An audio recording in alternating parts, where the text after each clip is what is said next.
do worry about the...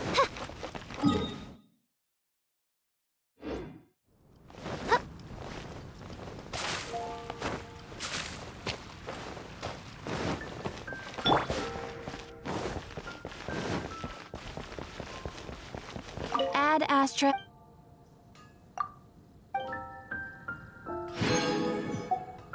Ad Astra...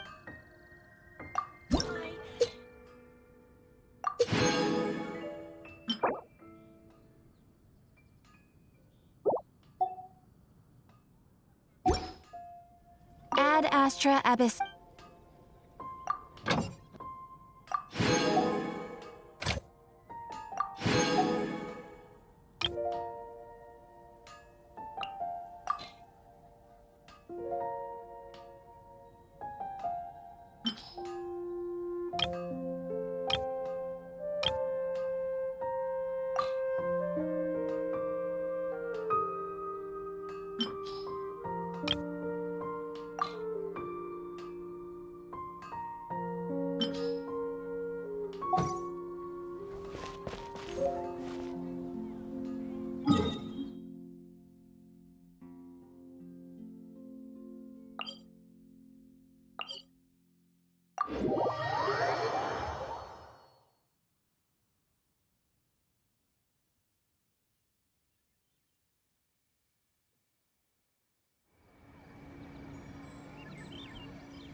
Welcome, friend of child, and congratulations on the first day of your illustrious career with the Fatui.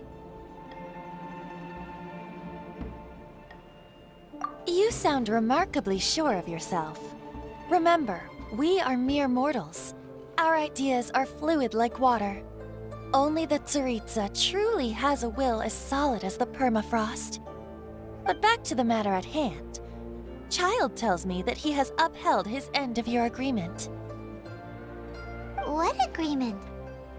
Oh, the thing about him helping us find a guy? Correct. Child promised he would find someone to break the stalemate. And the Harbingers do not break their promises lightly. Ah, where is that guy anyway? Child is currently at Lioli Pavilion. Oh, Paimon knows this one! Ahem. There are two styles of cooking in Liyue, known as Li style and Yue style. They have been competing for centuries, but neither has emerged as the clear winner. The flagship restaurant of the Li style is the Lioli Pavilion. The owner especially chose to open the restaurant at Feiyuan Slope so they could compete face-to-face with the Shinue Kiosk, which is the flagship restaurant of the Yue style.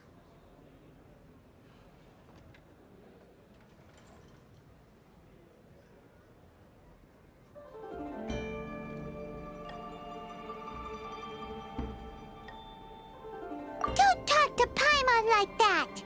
Anyway, Paimon's hungry. Let's get moving.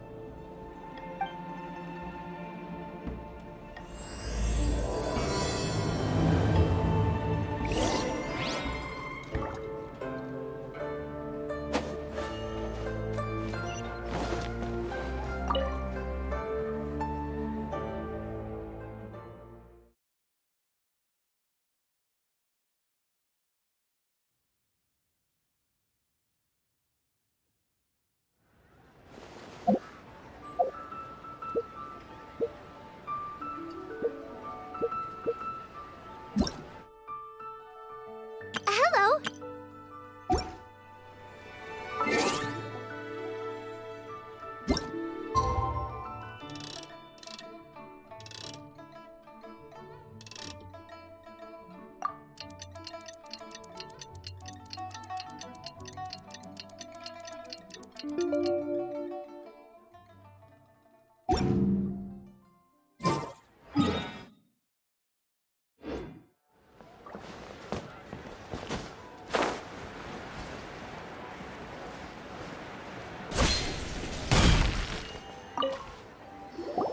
Aha, you made it. As promised, I've found someone who can help you. Someone who can solve the mystery of why the Liyue Qixing would hide the Geo-Archon's vessel. So, where is he? In Liyue Pavilion? He certainly is. Come, I'll introduce you. I took the liberty of setting up a business dinner, as per the Liyue custom.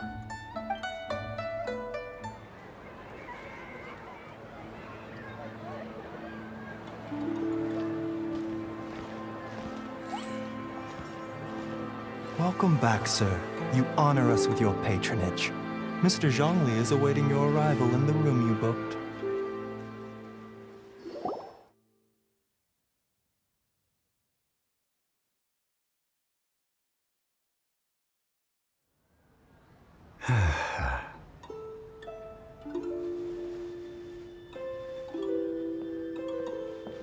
Hi.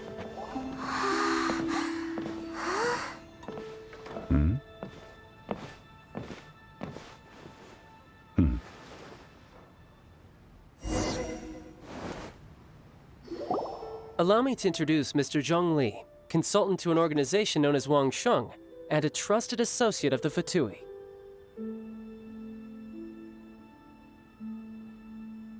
Indeed, Wang Sheng's line of work can be sensitive at times. Let's just say they understand when discretion is needed. And we, the Fatui, have always been glad to do business with friends who walk in the shadows. Walk in the shadows? It is an honor to meet you. I have heard tell of you from Mondstadt.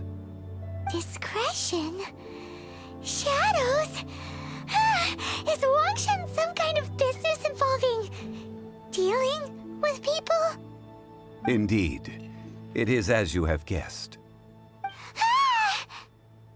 The Wangsheng Funeral Parlor organizes burials.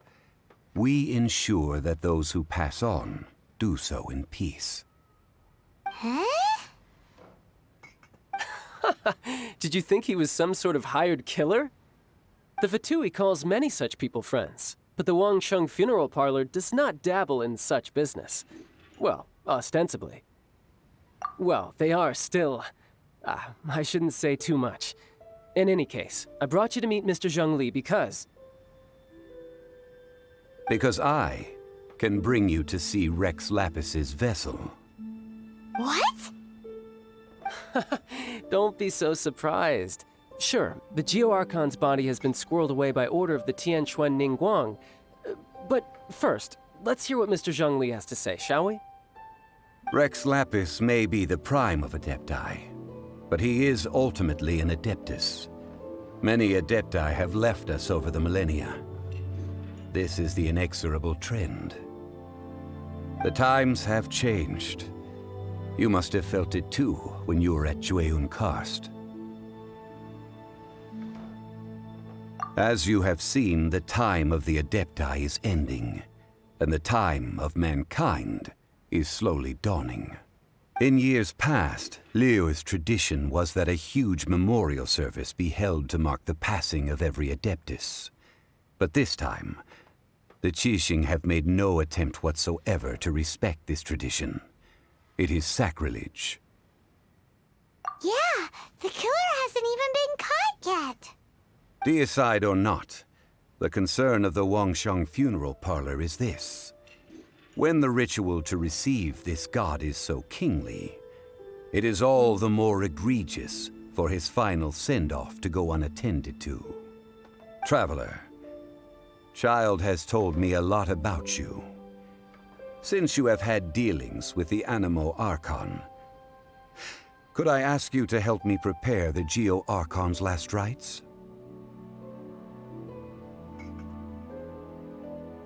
A wise decision. The Ch.1 Ningguang has forbidden anyone from accessing Rex Lapis's vessel, which of course you would need to access if you were to achieve your goal of meeting all of the seven. Precisely. Only by participating in the rite of parting will you be able to see the form of Rex Lapis again. If we are agreed, come with me. We will speak of the details as we walk. All right, my bridge building work here is done. Turned out well, didn't it? You can go if you want to. Don't worry about me.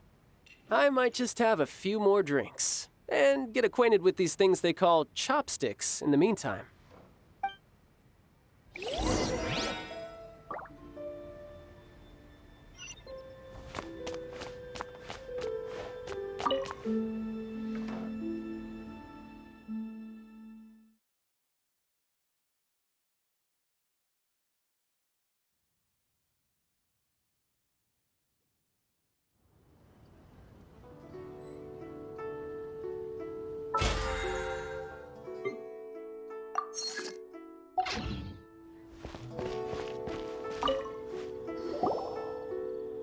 After having experienced the land of the absentee Archon, Traveler, how does it feel to know that our Archon and Adepti are here all around you in Liyue?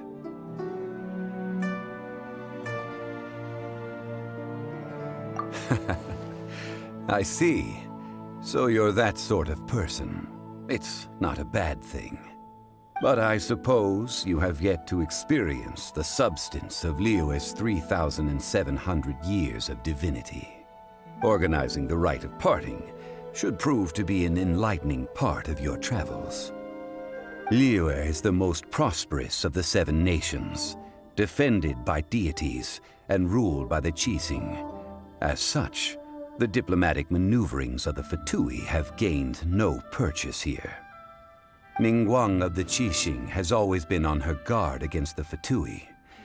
That is in all likelihood why Child wants to make use of the Wangsheng funeral parlor's connections. Huh. What would Child get out of us doing the rite of parting anyway? I neither know nor do I wish to know. As far as I am concerned, the Fatui are merely financial sponsors. I only wish for Liyue's traditions to endure.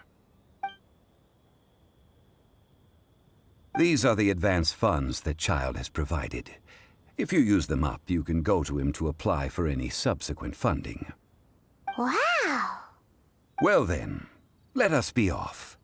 The first step in our preparations shall be to obtain some prize Noctilucous jade worthy of a deity.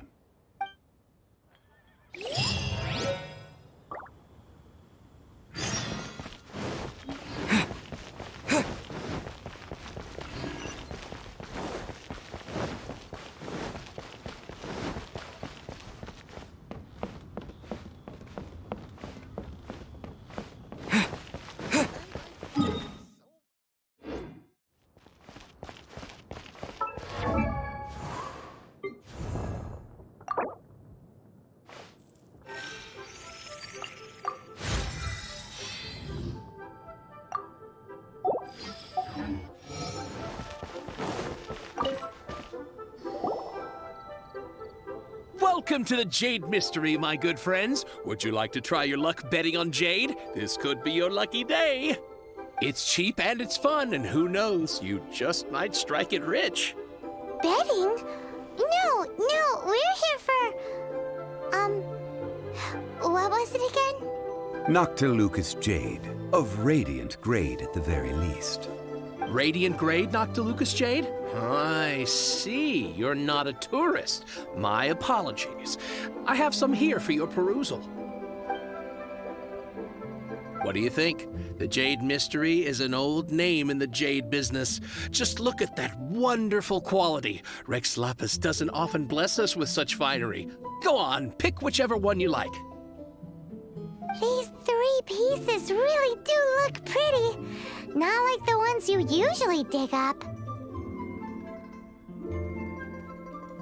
But how do we pick? Should we just grab one and go?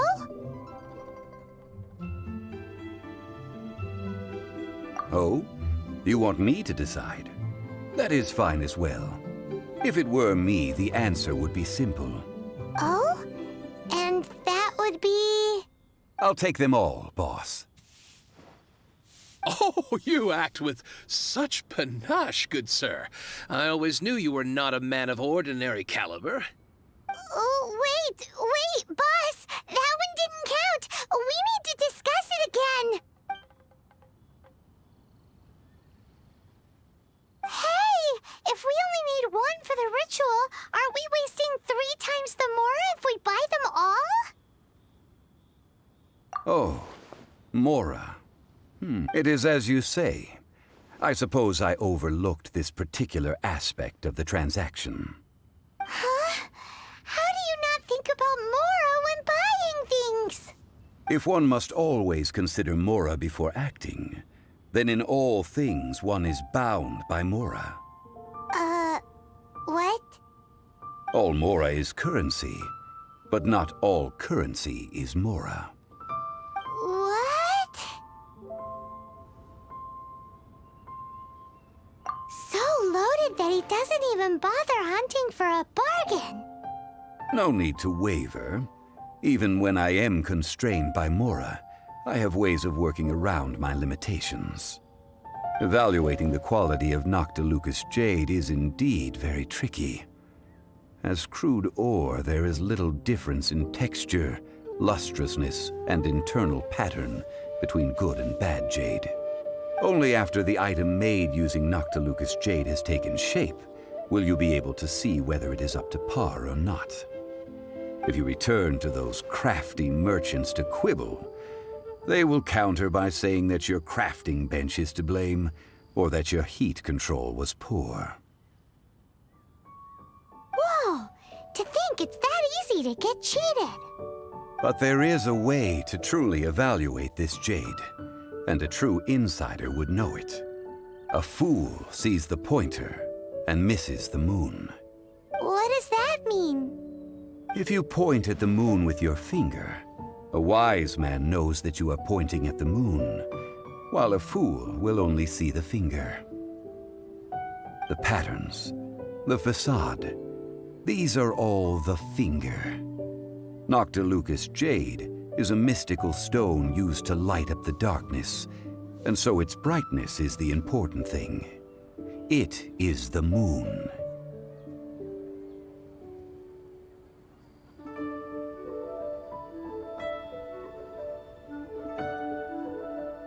Noctilucous jade of excellent quality would have superior pyroaffinity. In other words, the bluer and brighter the luster of the ore under high temperature, the higher its quality.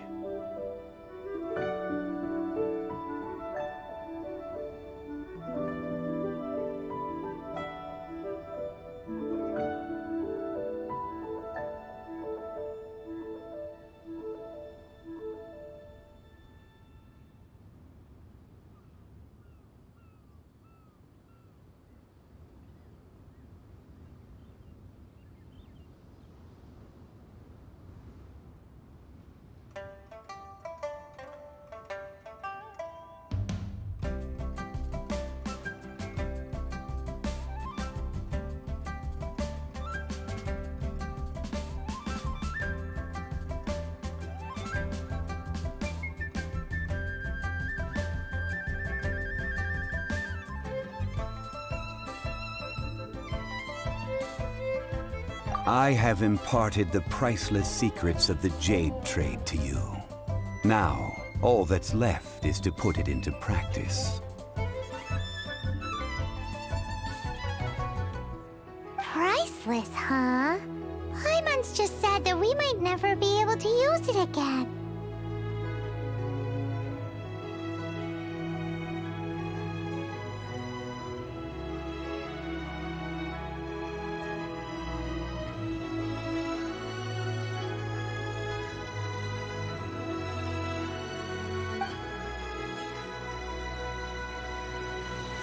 We're back to buy some rocks, boss.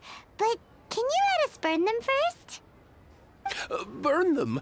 You can't do that, my friends. If you were to do so, what would I have to sell? Not buying? Come now, my good friends. We can still discuss this. Negotiation is key to trade, wouldn't you say? How about this? I can take a small sample of all three. I'll take a bit of a loss. We'll count it as a friendly gesture. Don't worry. I know the rules. As long as we can prove that it is good jade, you will not take a loss.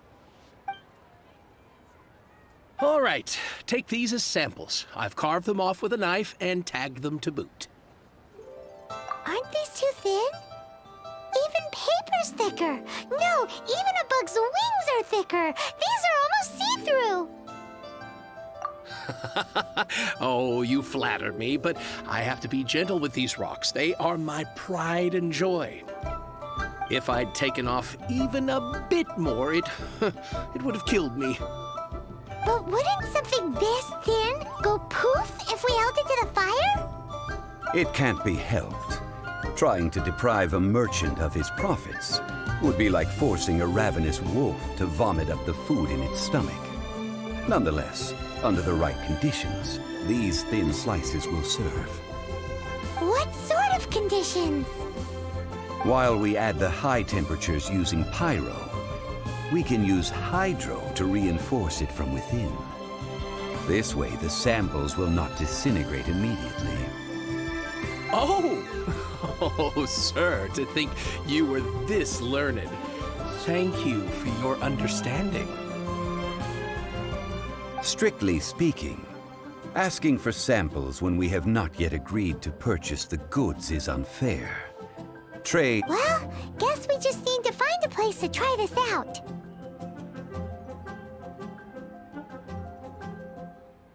You mean at Wanmin Restaurant? As long as we do it when she's not in. That would not do. It is a place where people come and go. They would be endangered if the elemental reaction were to get out of control. We cannot take such a risk. Oh, Paimon remembers! We once saw this big pot down at the Dada Upa Gorge in the camp of the hilly churls from the Meaty tribe. It's real sturdy and should be able to take the elemental reactions. Now, let's pack those samples up and make a move.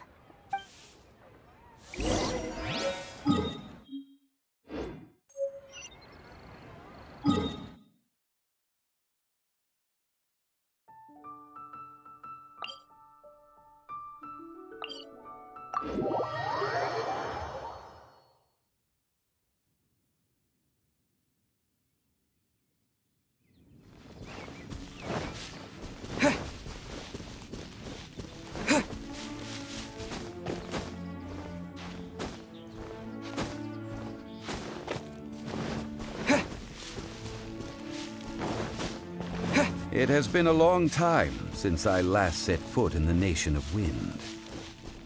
A friend of mine from Mondstadt would always bring a few bottles of locally brewed dandelion wine whenever he came to visit me in Liyue.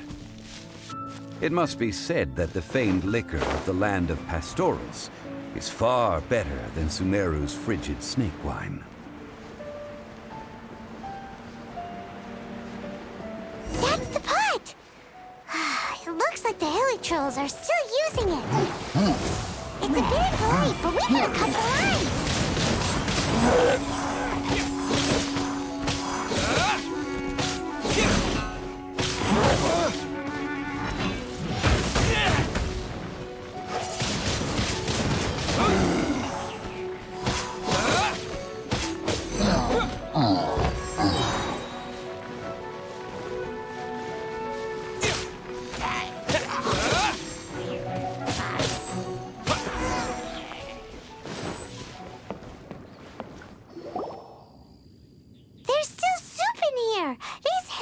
angels sure have big appetites. This soup looks like it could be used as our hydro-elemental protection. Let's fire it up and begin our experiment. We're ready to go. Paimon will help remember which one of the three is which. Use pyro to keep making the pot hotter until we get the results we need. Mr. Zhongli said that the shinier and bluer the ore gets, the better it is, so pay close attention.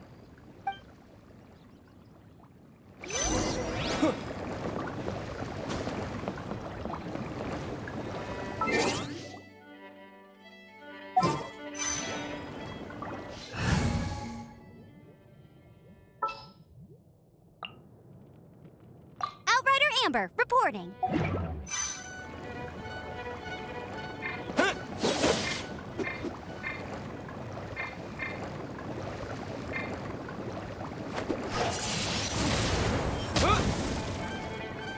Disappear!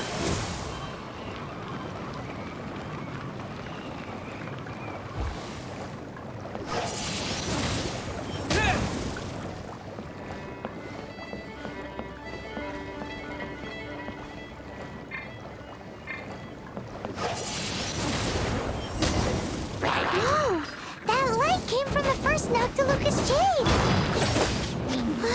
Hilitrons are surrounding us again! Were they attracted by the light? Such nosy neighbors! Let's take care of them and continue with their nap!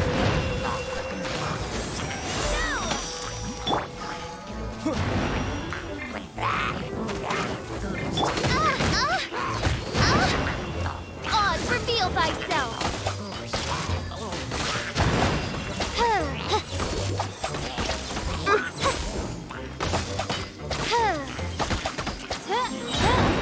As you wish, sweet Fräulein.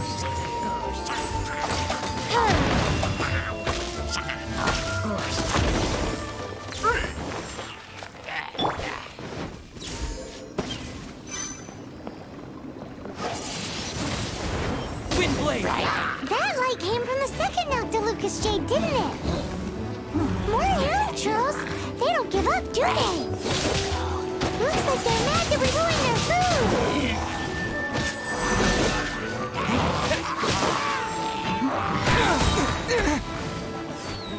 With the wind!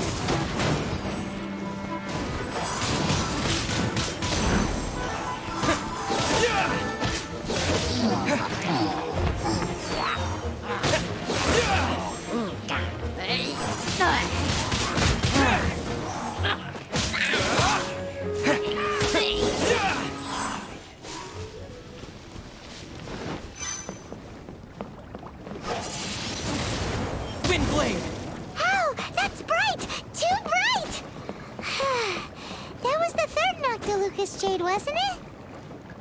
It was so much shinier than the rest. Let's go with that one. Let's head back to the Jade Mystery to buy some jade, shall we?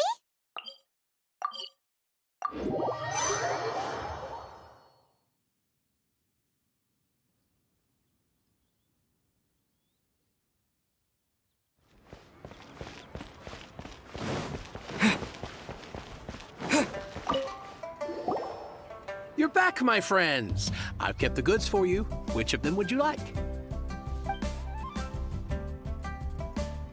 Exactly! That's the one Paimon remembers too! No problem. If you have your eye on this one, you can have it. Then we'll take a box of the third type of jade. Done. All the same, and pardon me for asking, but I'm curious.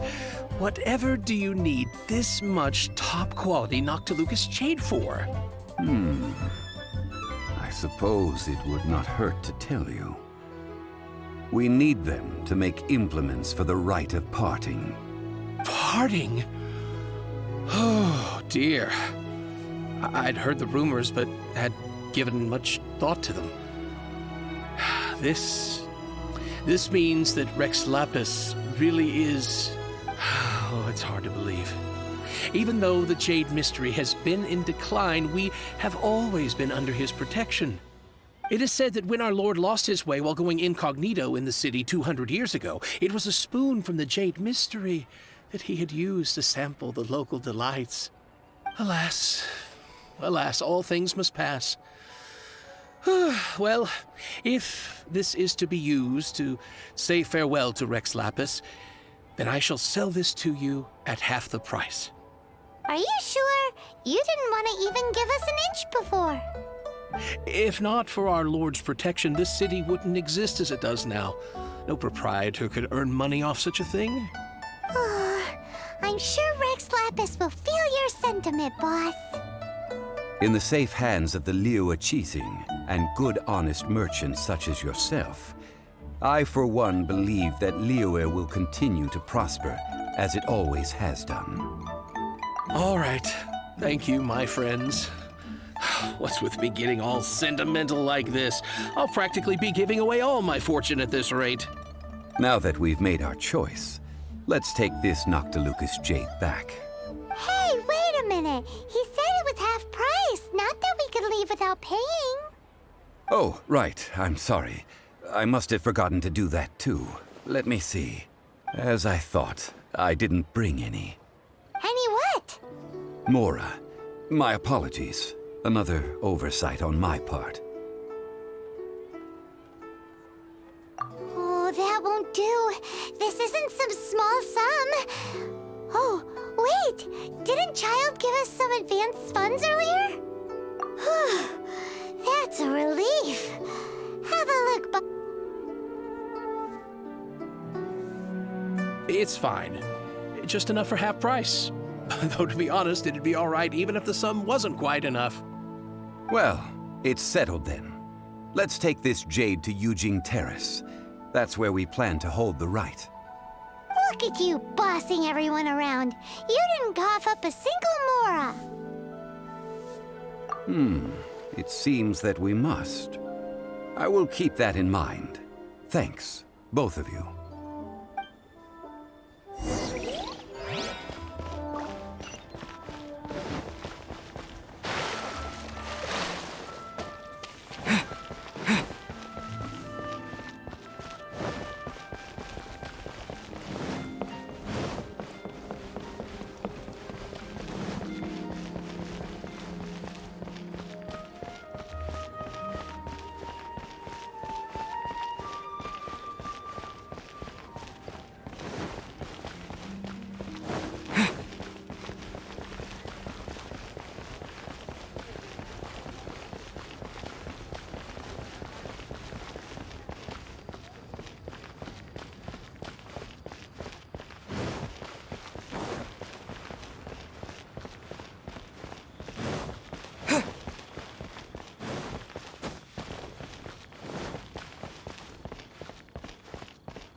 We can leave the jade here.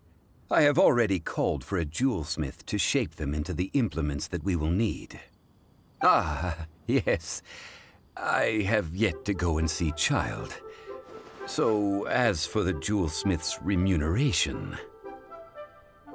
Guess we can't do anything else. Also, is this where we're doing the rite of parting? Yes.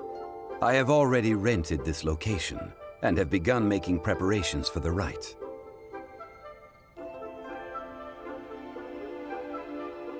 That's right. The Liyue Qixing have acquiesced to using the same location.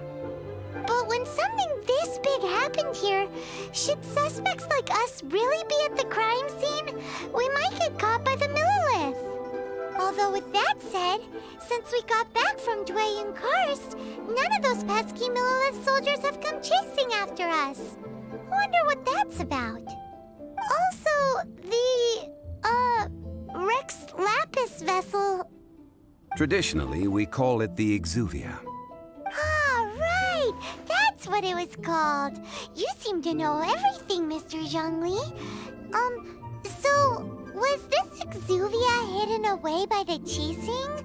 I mean, we haven't even figured out who the murderer is. One must think that they already have someone in mind. Or perhaps they already know. Surely they must have found all the evidence that there is to find here.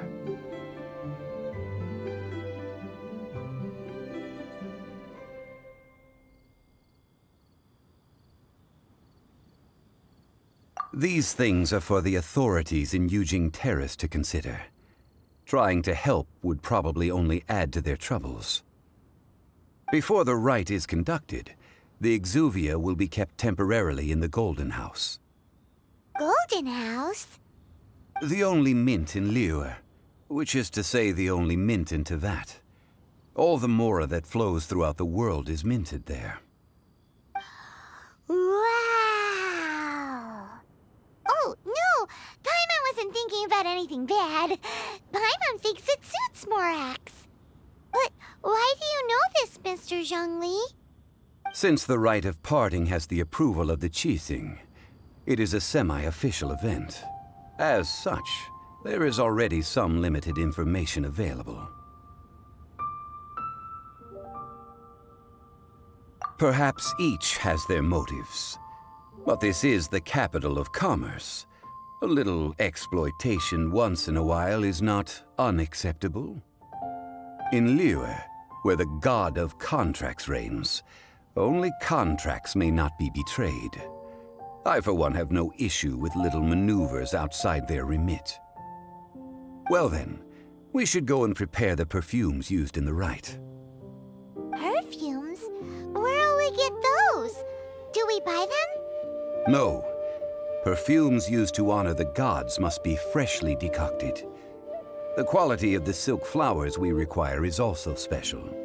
Silk flower petals contain a fibrous material of good quality, often used in brocade making. Its scent, however, is most elegant, and is especially suited for solemn events, like giving offerings to gods and adepti. It's time for Zhongli's lectures on high society again. We shall not speak of the details right now. Follow me. We shall go to the merchants to purchase our ingredients.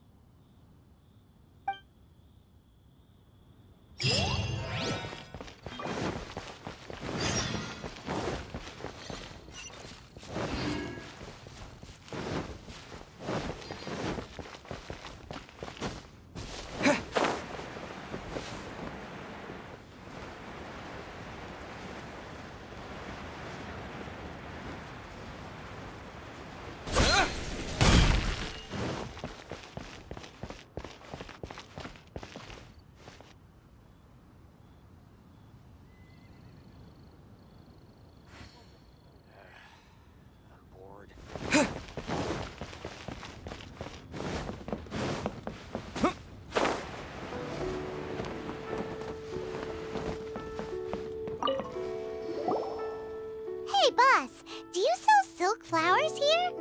Silk flowers? We certainly do. Which kind would you like? Which kind? The good kind? The best kind? Remind Paimon what kinds there are again?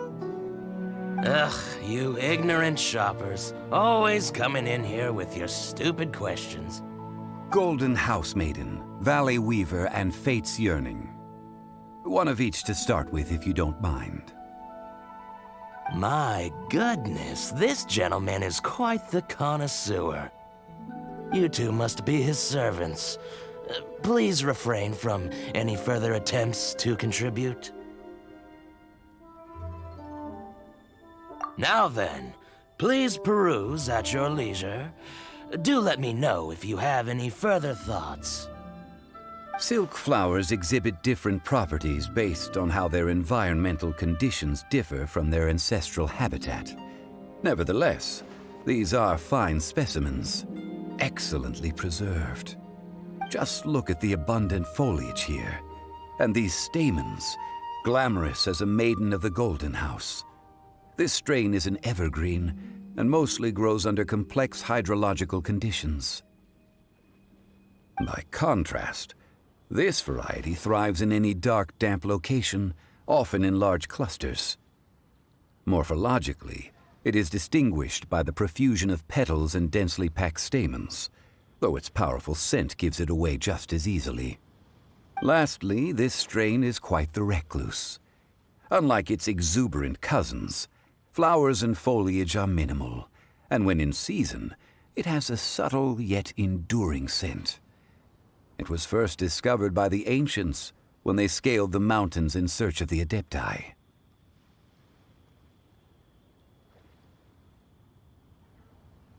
Silk flowers have all but disappeared from the wild today due to geographical changes over Liyue's history. Most are not grown by horticulturalists. Wow! A true connoisseur. Most of that was news even to me. I possess but a smattering of trivial knowledge. My traveler friend is the one to watch. They are on track to set foot in every corner of the world.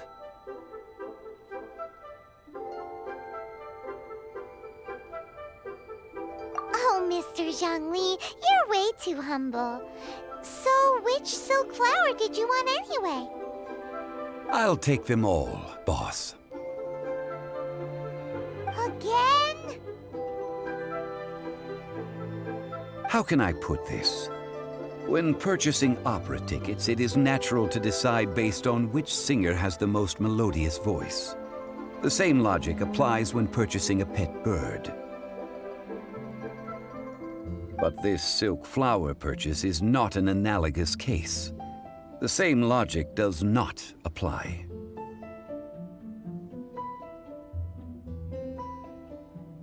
Perhaps you don't know. Tradition states that we should decoct perfume from different subspecies of silk flower when making an offering to a statue of the Seven. Rex Lapis will then make his own choice between the scents. Like several other tedious and complicated traditions, this one has become simplified over time.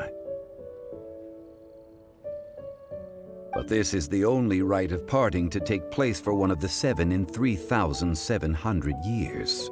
As such, I do think we should honor tradition down to the last detail in this case.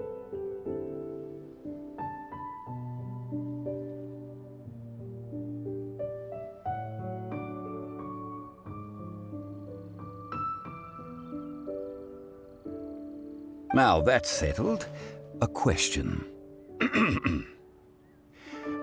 Do you have any mora on you? You forgot to bring money again? Zhongli. If I may interject, did I hear you say that these flowers are to be an offering to the Lord of Geo himself? Yes, in a sense. Gosh, well, why didn't you say so? I heard the awful news about what happened at this year's Rite of Dissension. It would be bad luck to say it out loud, but I've been worried about our dear Lord ever since. I'm worried that everything I've heard is true. Since these flowers will be used to glorify our Lord, they're free of charge. Just don't forget to pass on my regards. Are you serious? Why wouldn't I be? I would be nobody if not for Rex Lapis.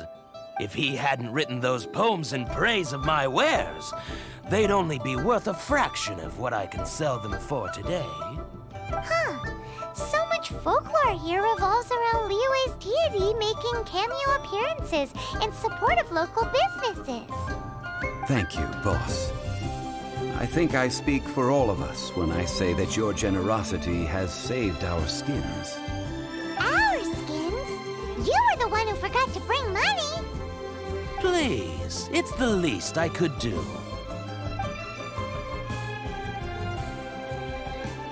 So, now that we've got the flowers, how do we make the perfume?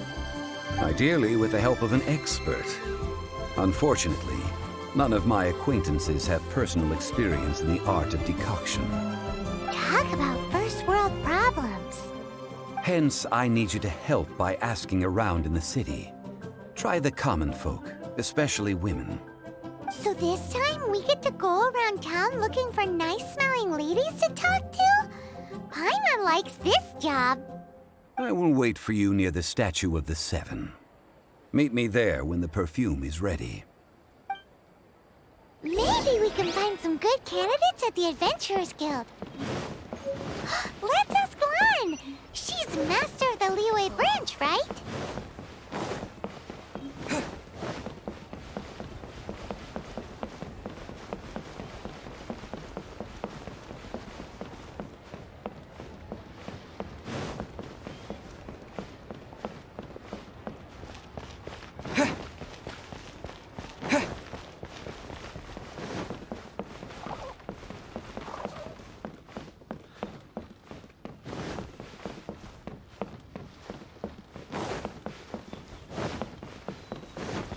I just like to make people smile.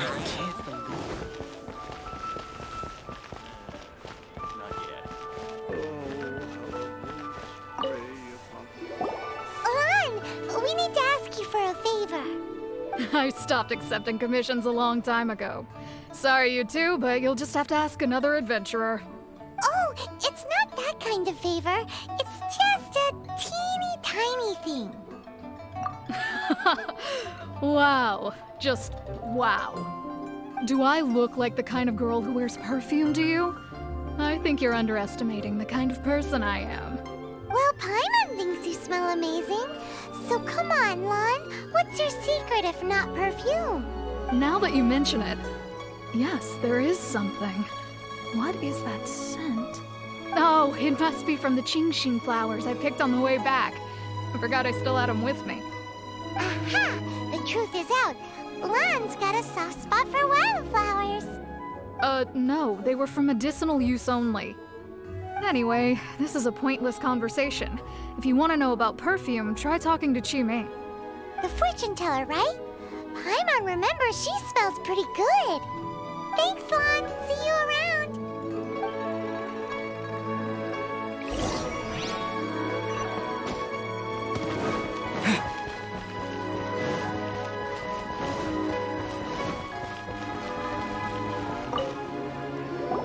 Hello. How may I help? We've come to ask you a question. Perfume? I rarely think to use it, let alone about how to make it myself. That said, some of the cosmetics I use are scented. Perhaps that's the cause of this confusion. Since I usually set up my stall by the docks, I avoid perfume like the plague, because Celestia forbid those lusty sailors catch a whiff and come hunting for the source.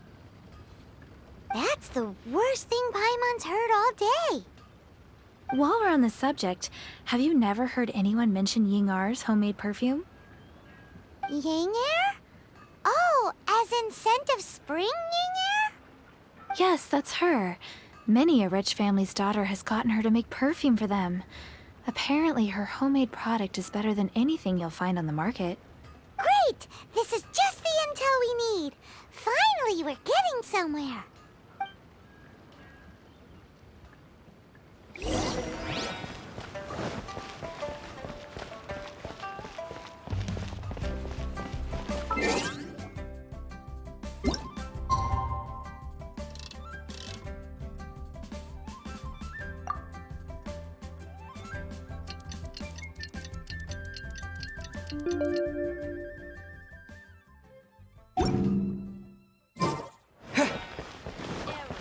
Should I save this money or invest it? Well, hello. You found me at last. I've been waiting for you. What? How did you know we were coming? Oh, I heard a rumor about a couple who were snooping around town looking for a sweet-smelling lady. Actually, I was starting to worry you wouldn't find me. This is the ultimate test of my appeal, after all. Snooping around? Why are you making it out like we're bad people? What can I say? People love to talk. Maybe you ought to be more discreet in the future if you don't want word to get around. Relax. I know why you're here. You want to get your hand on my homemade perfume, don't you? What kind would you like? 3 in one go. My goodness. You have extreme tastes for someone your age. Maybe the rumors I heard were true after all. You're on the prowl and need some sweet-smelling ammunition? Is that it? Is that the best you could come up with? Even if you were genuinely offering perfume to a deity, that doesn't explain why you'd need 3 kinds. Sorry, your story just doesn't hold water. Zhongli was right. People don't remember this tradition anymore. As one of my favorite poems goes, "O cherry tree, begrudge not thy blossoms as they are deflowered in the spring, for come winter, even thy sturdiest wood shall wither." That went over Paimon's head a little. In short, I'm happy to help. Traveler, you can be my assistant, but you'd better make sure I'm the only person on your mind while you're hanging around with me.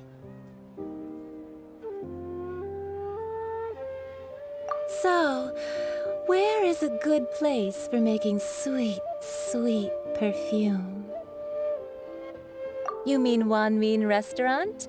Good choice. Let's go.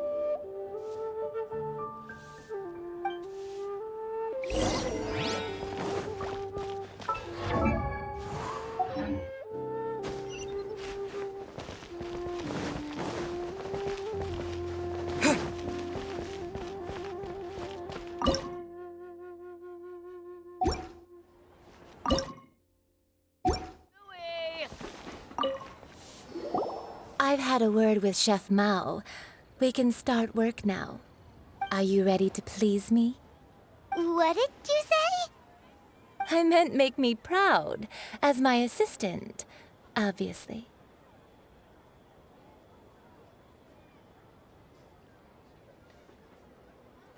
While I'm setting up, you can go and fetch some water. I think I may have overeaten. Try something new at the 1 minute. Leo's really got a lot going for it. These people must have iron stomachs.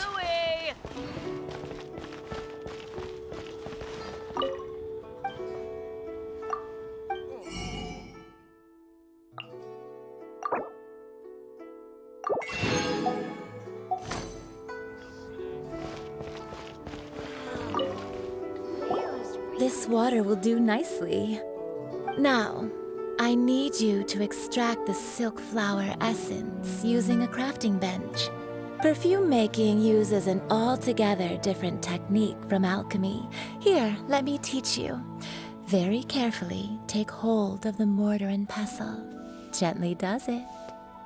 You need to keep your wrist firm so your hand doesn't slip. Now use your strong hand to stir it with a persistent rhythm. Keep going until the juices start to come out.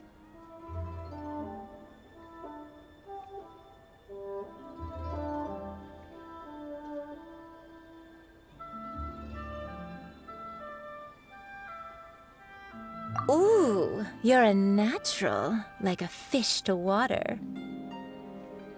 Now take these and try it out on your own using a nearby crafting bench. Don't forget to do all 3.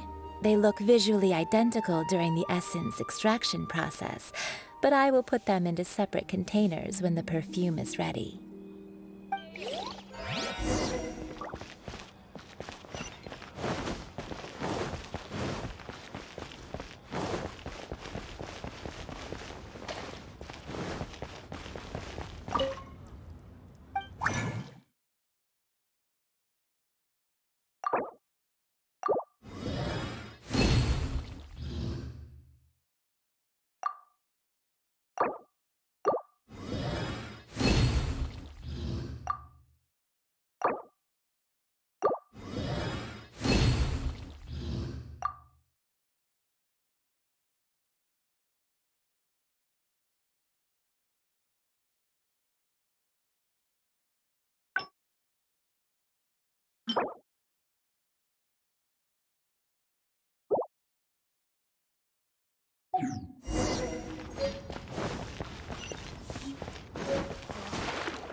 Wow, this is some exquisite silk flower essence. On to the next stage, the most important one of all. The essence is placed into water and simmered over a low heat until most of the water has boiled off. You must take care to control the heat during this process. If the temperature goes too high, it will affect the scent. So please focus on controlling the heat. This is the final step. Don't waste a drop of that essence now. We want all of it in there.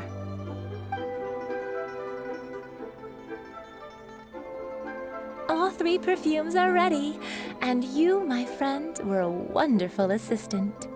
A testament to the lengths you will go to for romance. It's so rare to see nowadays. Wow, you actually remembered my throwaway comment. You know, you're cuter than people give you credit for. If I didn't have my guard up, I can see how easily one could be taken in. Anyway, shall I give you a brief overview of each scent? It might just help you match the right scent to the right occasion. Paimon wants to hear this. This first one is sweet as candy, straight out of a fairy tale. Younger women will love it. The second one is for those with more refined tastes, the first choice for daughters of high society. Finally, the third one has a soft but lingering scent, like a mist that captures the last light of dusk. Mature women adore this one. All clear? Don't get them mixed up now. You'll ruin the mood. Good. Be sure to come visit if you ever need help with anything, okay? I'll leave you with some parting words. One who tries to sail 3 boats simultaneously should be careful not to go overboard. Come and hang out with me at Scent of Spring sometime, okay?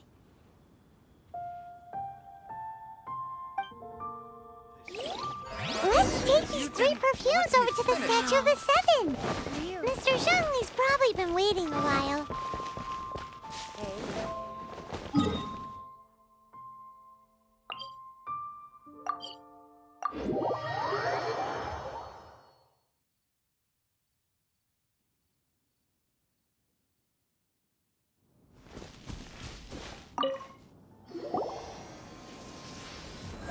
We've brought the perfumes, Mr. Zhongli.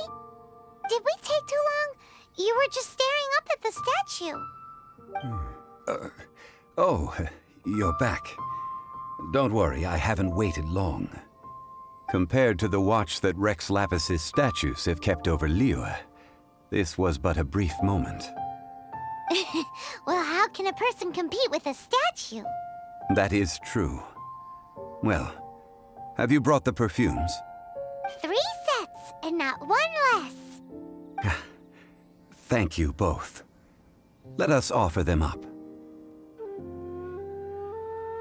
This is the first kind of perfume. Miss Yinger said that it's sweet as a dream, and it's liked by younger ladies. This is the second kind. It's got an elegant smell, and the daughters of high society love it. The third kind has a gentle but lingering fragrance. Something like the dusk mist, and it's a favorite of mature ladies.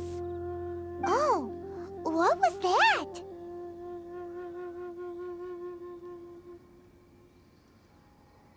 That's the one older ladies like, right? Does that mean that Rex Lapis is actually an older lady? Perhaps. Perhaps.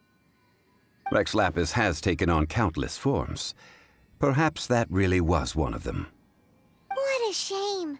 We only got to see the giant dragon form, and... Let's hope the Qixing can catch the real killer. We can leave that to the authorities. Let us focus on the fond farewell for Rex Lapis. So, we finished another step in our preparations. What's next? Next, I would like the 2 of you to help me borrow the cleansing bell. Cleansing bell? At present, A friend of mine named Madame Ping is the guardian of the cleansing bell. She lives near Yujing Terrace. If you ask her, she will know what to do. Sure, but aren't you going to come with us? Ah, I have certain reasons why I cannot be there in person. Please, do this for me. Man, why's he gotta be so secretive this time?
All things must change.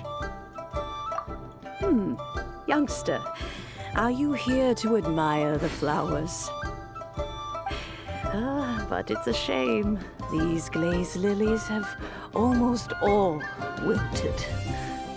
What happened to them? Back in my day, people said that glazed lilies can read human hearts. If they heard beautiful sounds like laughter and singing, they would also bloom joyfully. But if they heard too much wild gossip or slander, they would quickly wither away. So that means these flowers feel what's happening in Liyue? Yes, the rumors of Rex Lapis's death are no small matter. They are everywhere. Some say it was a Fatui plot. Others say that the Qixing made it all up. And still others think that that which lies in the deep is breaking free.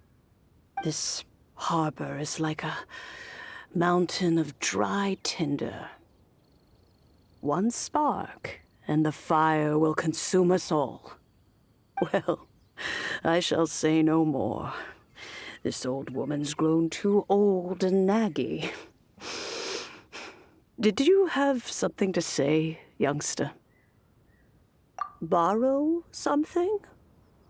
Oh, you've come to borrow the cleansing bell, yes? Apart from that, I don't have anything of value that you youngsters might want. But it was not originally mine, either. That trinket used to belong to a friend of mine. I was a vain beauty when I was young, and I would pester him for that bell all the time. He could not dissuade me, and so he gave it to me. But he said that if someone should come to borrow it, I must not be loath to give it away. It has been many years, and who knows how many times someone has come to borrow this bell. Still, though, I can't recall when it started. It's been a long time since anyone has come to borrow it. Oh, these old bones are so slow to look for things. I doubt you can wait that long. What a weird thing to be proud of. All right, children, there is no need to worry. I didn't place the bell very far away.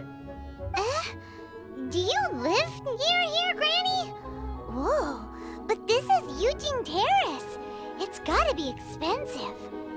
Oh, an old lady like me can't afford to buy a place in this city.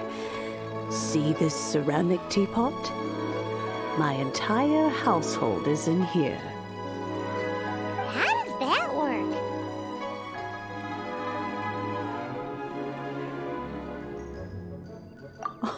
Oh, youngsters. I simply mean that the bell is somewhere inside this teapot, and you are quite welcome to borrow it. If you can find it. This granny's so weird. What does she mean her whole household is in here? Is she playing with us?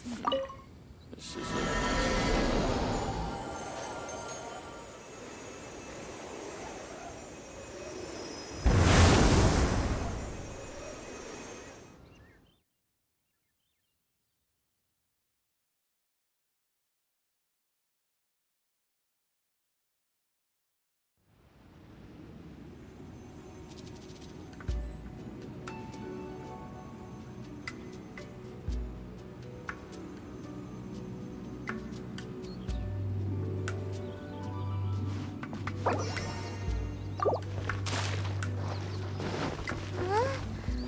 Where are we? What just happened? Youngsters, this is where this old woman keeps all her things. Quickly now, go fetch that bell. Whoa! That sounds like Granny's voice. So, this is her teapot? What's going on? Oh dear, so many cobwebs. It seems I really haven't cleaned it in a long while. Sorry to trouble you children. Please help an old lady clean up. Did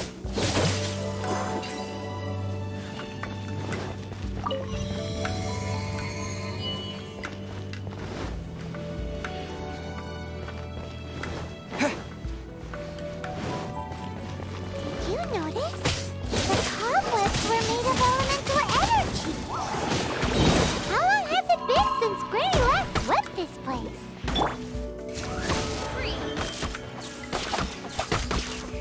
Midnight Phantasmagoria! I summon thee!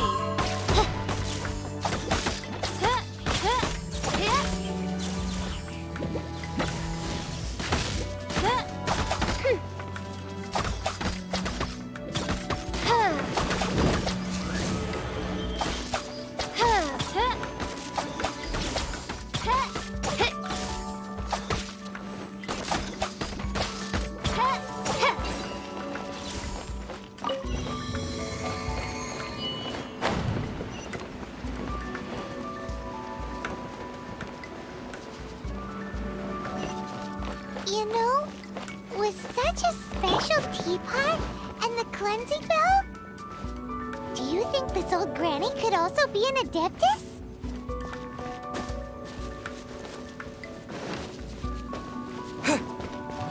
Paimon's more and more convinced that she's an adeptus. But don't they all live in Ch.1 Karst? Why would she stay in the city?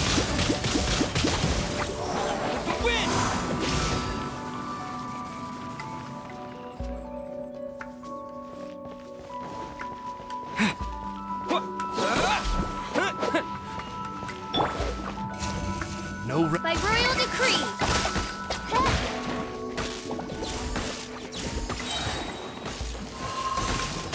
As you wish, Fräulein.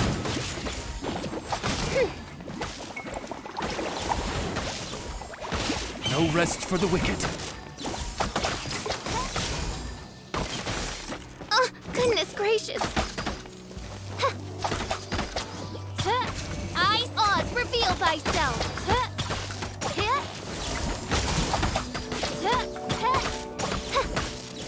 No rest for the wicked.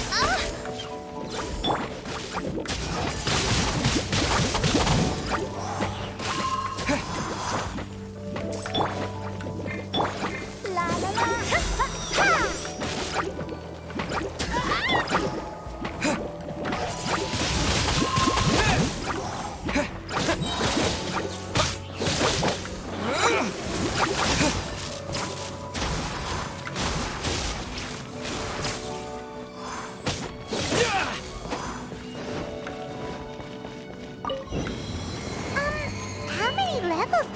teapot have?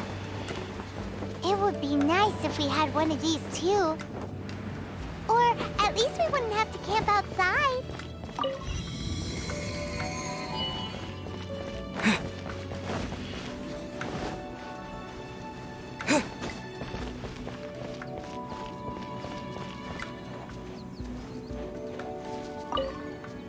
Oh, you found it. Youngsters are so quick on their feet. Oh, now, let me see. How did this opening work again? Oh dear. All right, that'll do. Come on out now, children.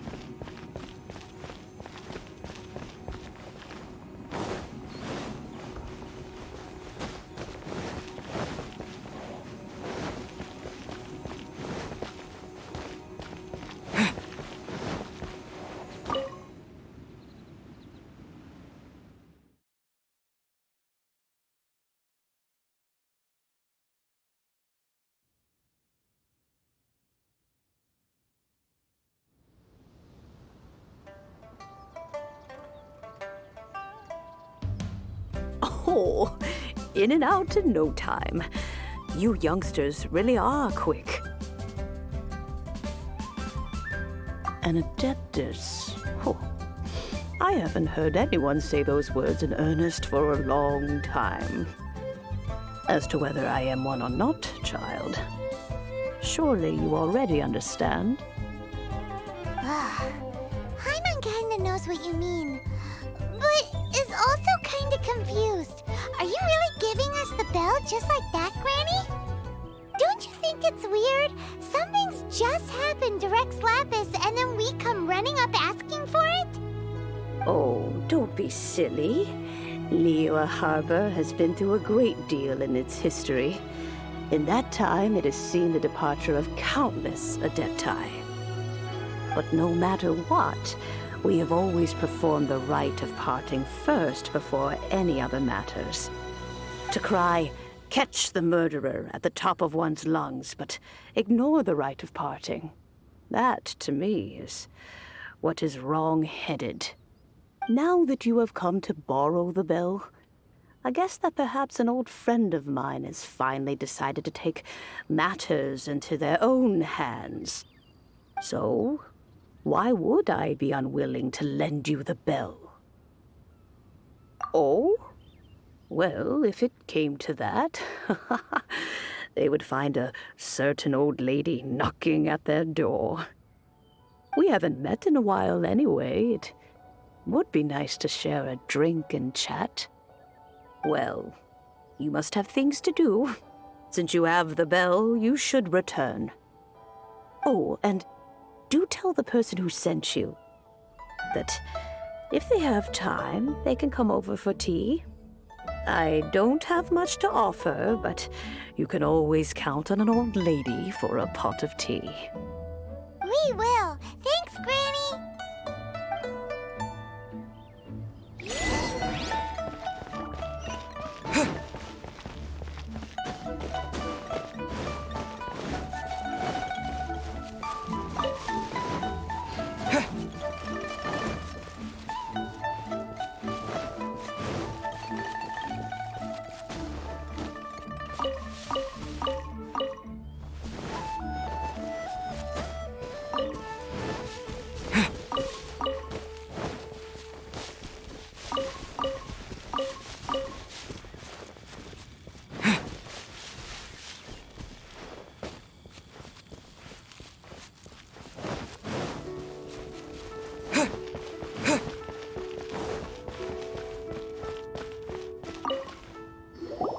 Indeed, this is the cleansing bell. It's in good condition. Let's place the perfume we've prepared inside.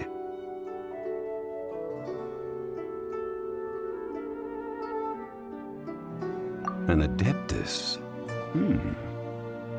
That's suspicious. But if you don't want to talk about it, we won't pry. Oh, yes, that old granny asked us to tell you something. If you have the time, you can come over for tea. I don't have much to offer, but you can always count on an old lady for a pot of tea. That tone does not suit you. Still, her teapot is indeed very good. There are none better for brewing tea. When a suitable time arrives, I'll bring a spot of fine tea and pay her a visit. So what's the next step in our preparations? Next, we need to purchase kites. Ooh, Paimon loves kites! Are you taking us kite flying? Is this our break time? No. Kites are children's toys, yes. But they also play various symbolic roles in Liyue's rituals. I will explain it to you. But our next course of action should probably be to purchase the kites first. Oh, sure. Curiouser and curiouser.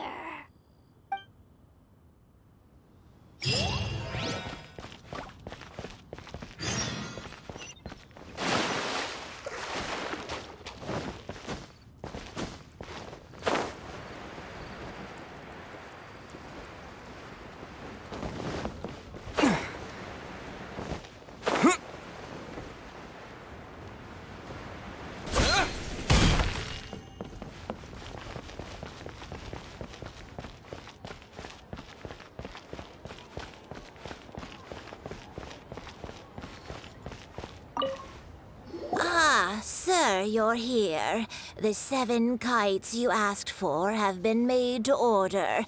Would you like to take them now? Yes, thank you. It's rare to see customers who want to buy this type of kite nowadays. In the early days, we used to get orders from people of all walks of life. Well, this is Mr. Zhongli from the Wangsheng Funeral Parlor, so he's probably well-versed in all these walks of life. We've talked about a whole bunch of things while traveling with him. He seems to know Liyue's favorite topics, money and government, really well, but he likes talking about less useful topics instead. Well, that's because I prefer to share fun things with you. Children's toys are very fun things, that's for sure. I enjoy watching the children at play as much as anyone else, but there is more to it than that. Finely crafted toys are well loved by children, but this craft itself has been honed over thousands of years, and there is meaning behind that.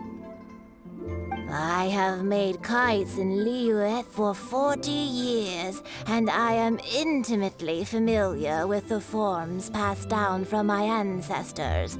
The meaning of these 7 kites is far from banal. Indeed. These are decorations used in the rite of parting. The 7 kites represent the 7.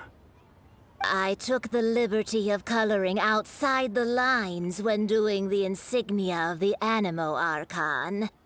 As for the kite that honors the Geo Archon, one must follow the contract given right down to the last letter. These patterns are ancient, and you can also find them in the Golden House.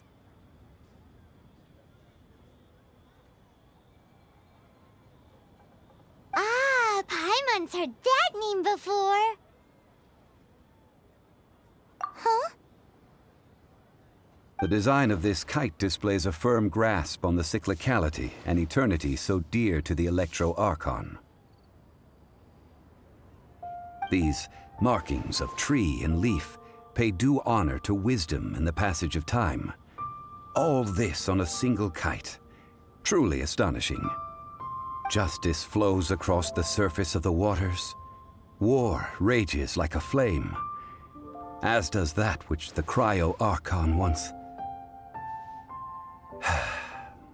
Yes. These details are masterfully done. The compliments of a learned man truly are pleasant. Well then, Granny Shen, I shall take these back with me. As for the payment... Well, allow me.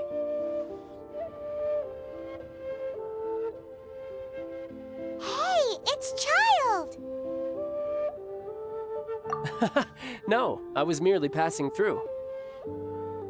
I see Mr. Zhongli's the same as ever. When paying, well, when getting others to pay for him, he neither looks at the price tag nor his wallet. He knows a great deal about money, and about the trials of the common man. He just doesn't consider poverty to be something that could ever happen to him. Or perhaps you could say that he cannot imagine himself lacking money. How has he not died of hunger yet? Child, you are as fond of jokes as ever. Well then, since we've purchased our kites without incident, there's no need to take a break before moving to the next step in our preparations. The rite of parting requires helping hands as well as materials. We should be able to find some people near the harbor. Oh, by the way, take this bag of money. You probably won't want to let Zhongli do the bargaining, if you know what I mean. Seems I missed out on some interesting information. I suppose I'll just have to find a more opportune moment next time.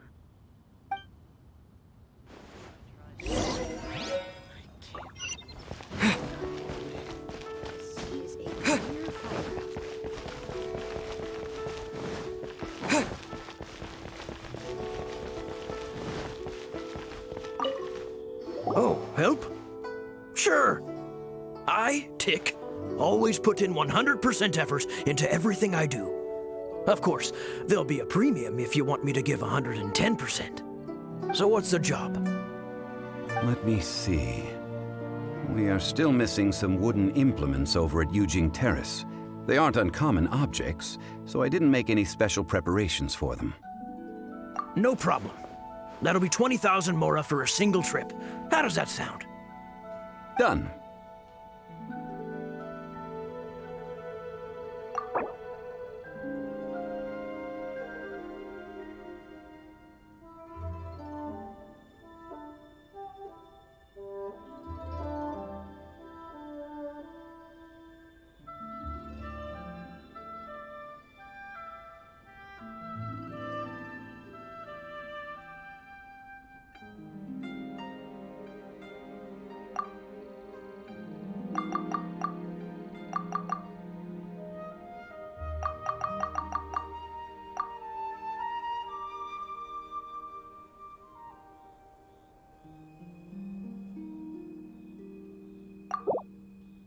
Let me think. Deal. This price is reasonable. I'll hop right to it.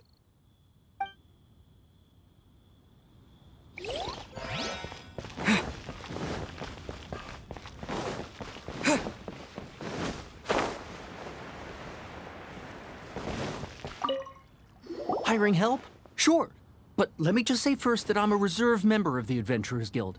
I take adventuring commissions, but I don't do anything clerical. Adventure?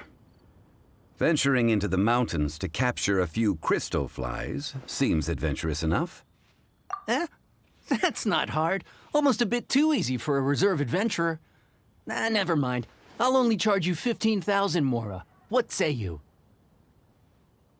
A most fair price.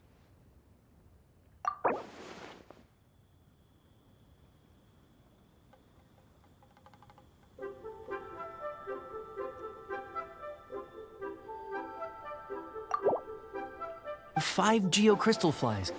Yes, I do think it's worth about this much. I'll do it.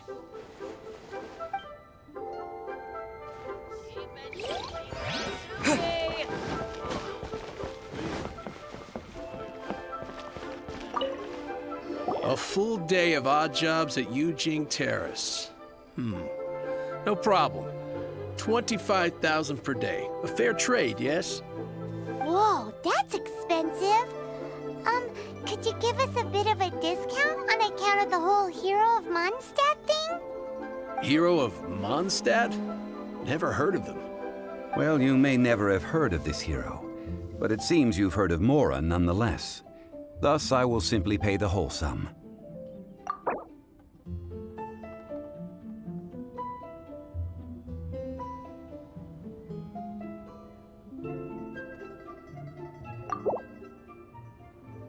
That's too little. Hardly a fair price.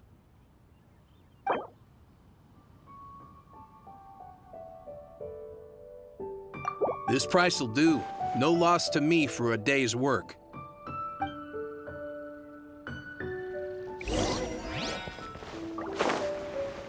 Should I save this money? Leo's really good.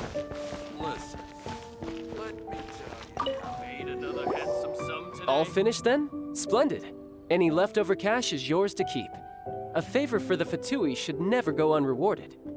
You think you can buy us off with some loose change? No way! Paimon demands to know when the next payment is coming. Well, how does this sound? You give me the information I need, and maybe I'll leave the Northland Bank's vaults open and unattended for half an hour. What info do you need? Huh. Does that mean you know what he's after? Yikes! You're right! Signora! You both need to calm down. I don't know what's gotten into you. Just what is this about? The atmosphere got so tense all of a sudden.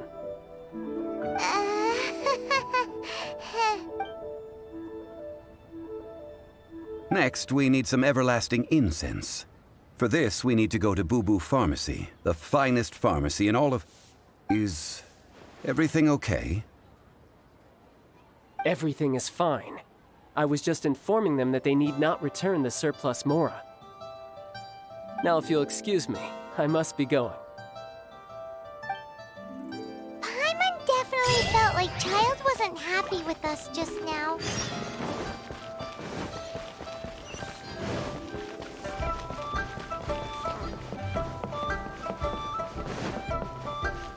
Brave girl.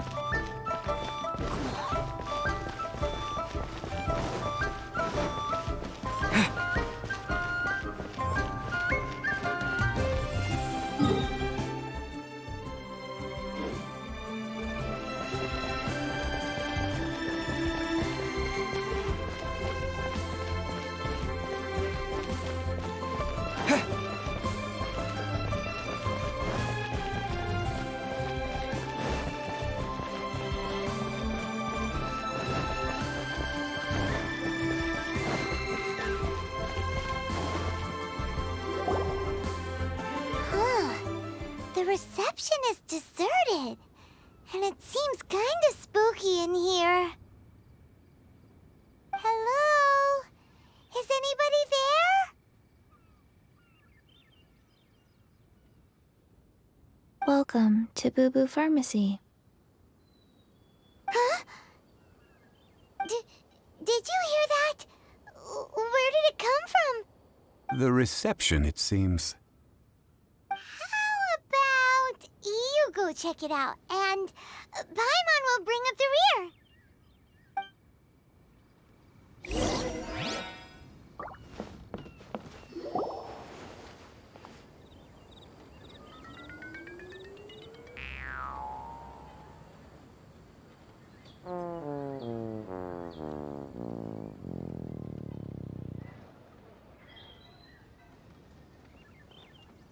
Oh, there you are. But you can't even reach the counter. Joke's on you. Paimon floats, so height is no restriction. Anyway, there's something weird about this one over here. What's the talisman doing on her forehead? It can't be. She's a zombie. Welcome to Boo Boo Pharmacy. I am Ch.1. Once upon a time, Ch.1 died. Then, Ch.1 was saved by the Adepti.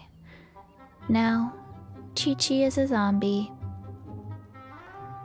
Something like this would be unimaginable in Mondstadt. Hello, little girl. Do you sell everlasting incense here? Excuse me, sir. Did you bring your prescription? Surely no prescription is needed to purchase everlasting incense. It's not a controlled substance. Ch.1 can get your medicine, but only if you show Ch.1 your prescription. These are Ch.1's orders from Ch.1. Zombies are limited to acting within the confines of their orders. And somehow in this case, the zombie issues her own orders to herself. My dear Ch.1, we didn't bring a prescription, I'm afraid.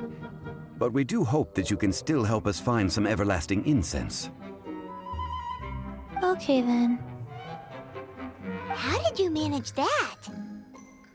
But Ch.1 helps you. You help Ch.1. Only fair. Since when do customers need to do favors for customer service staff? Never mind. Just think of it as a peer-to-peer transaction. That way everybody wins. Sometimes in Liyue, the art of the deal is simply about victory via mental gymnastics. Go to Mount Tianheng, find the Guizhong Ballista, and hunt a cocoa goat. Please and thank you.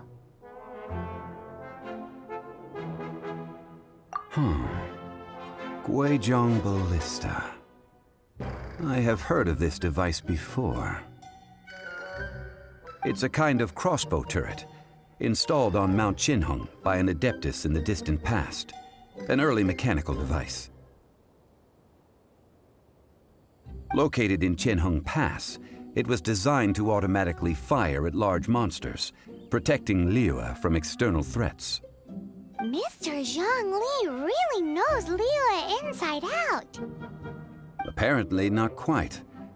This is the first I have ever heard of the cocoa goat. The cocoa goat is a legendary animal, an adeptabeast. Did you want to add anything else, or...? No, just that the cocoa goat is a legendary animal, an adeptabeast. What it looks like, don't know. Where to find it, don't know either. Where it came from, also don't know.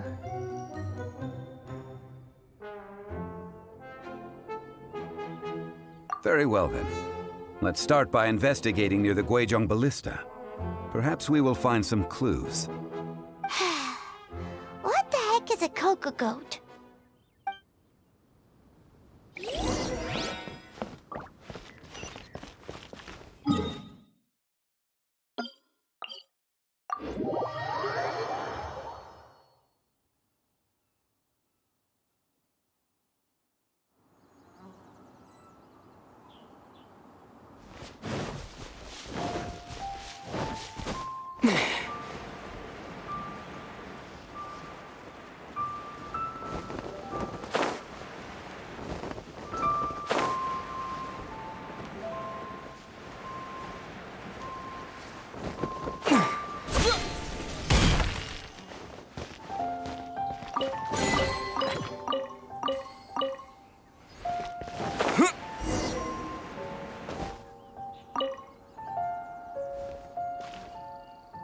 It's huge!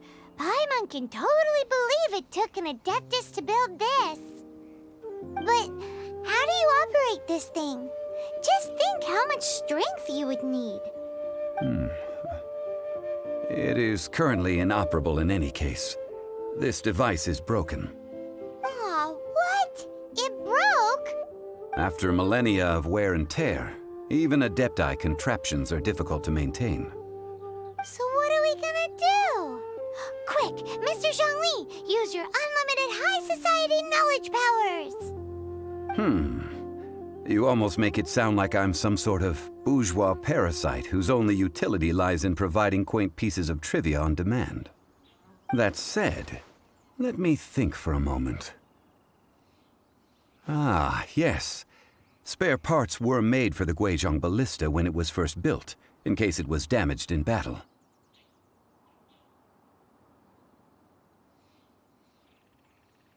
As I recall, there is a military supply post from that period somewhere inside the pass.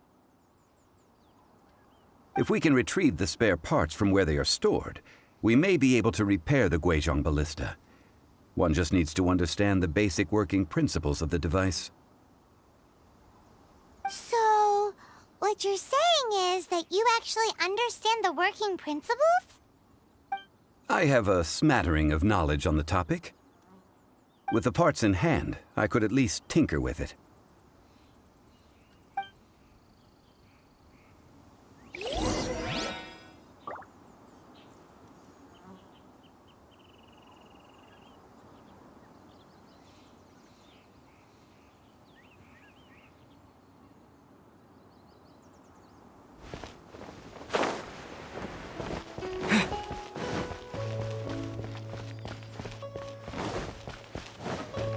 Where is that supply post?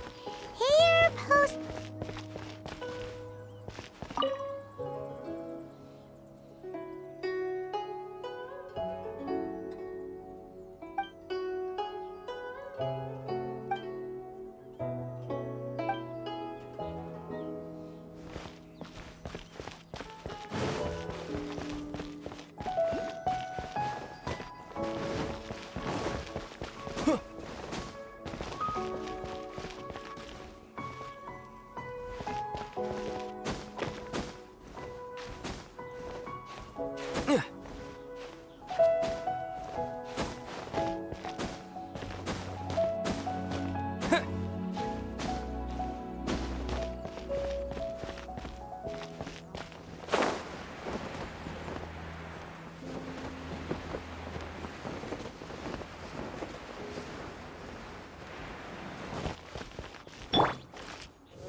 By royal decree.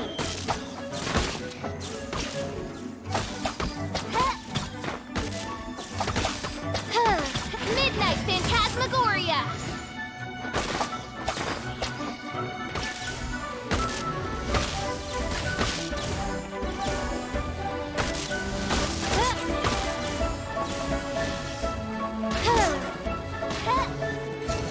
No rest for the wicked.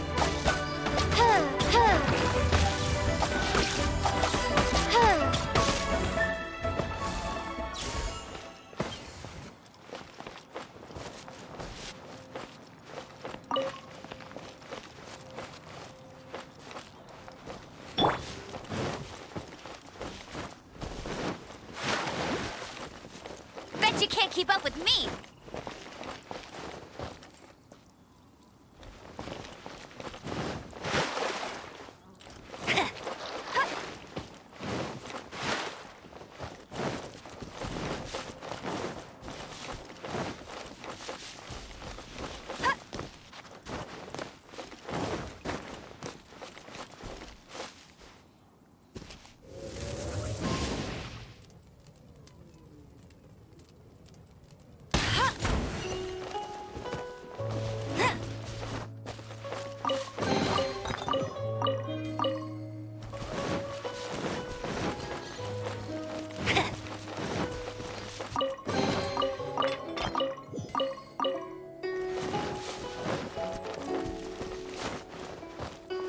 I'll race you there.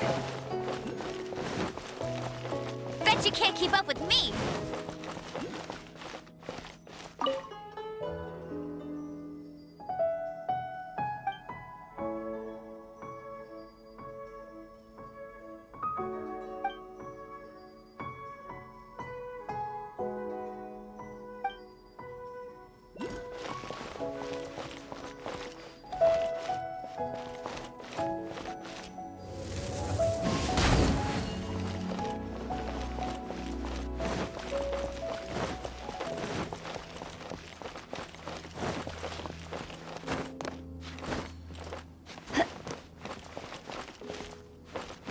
Get ready for the gliding champion of Mondstadt.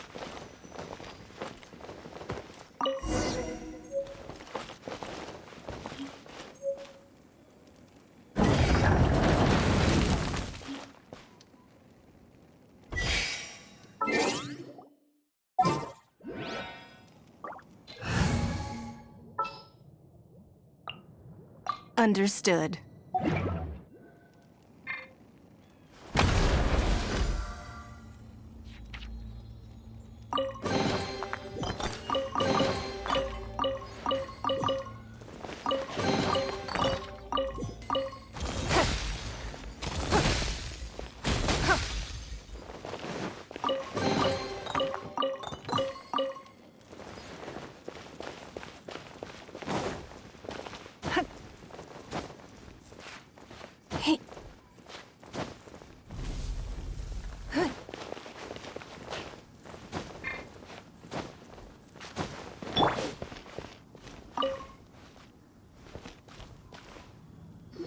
Ah, these parts look useful. One moment. I will try to repair the device. It is done. The Guizhong ballista is more intricately designed than I thought. Ooh! Now how do we turn it on? It's easy enough. We simply need to do this. Look, it even has a scope. Over here we have nothing. And over there, more nothing. Hey! Just what do you think you're doing? So you fixed up this turret because you're planning to do what, exactly? Not a turret. A Guizhong ballista. Also, kindly state your name before you ask a question. It's just good manners. Ha! Are you blind or something? You're looking at the leader of the treasure hoarders, old man. This area's supposed to be chock full of hidden treasures, but you can't get anywhere near them with this thing keeping watch. It might look like any other mechanical device, but trust me, it's got a mind of its own. Last time we approached the mountain, it nearly skewered one of our guys. A few of us risked our lives to disarm it, which amazingly we managed. And then we turn our backs for 2 seconds, and you've already gone and repaired it! The next thing you'll be repairing is your faces, and that's if you get out of this alive! Tut tut. Vandalizing the legacy of an Adeptus for selfish gain. Disgraceful behavior. It is not we who need reprimanding, but you.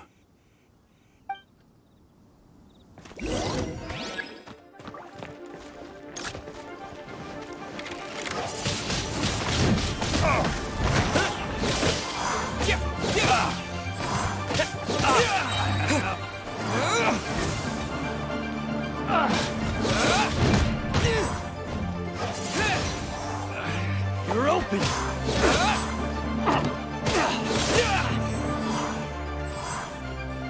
You're open! Windblade! You're open! Gotta get out of here.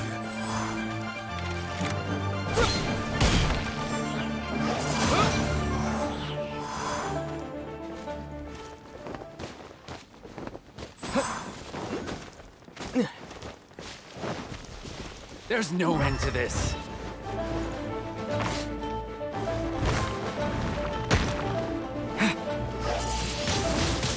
Windblade!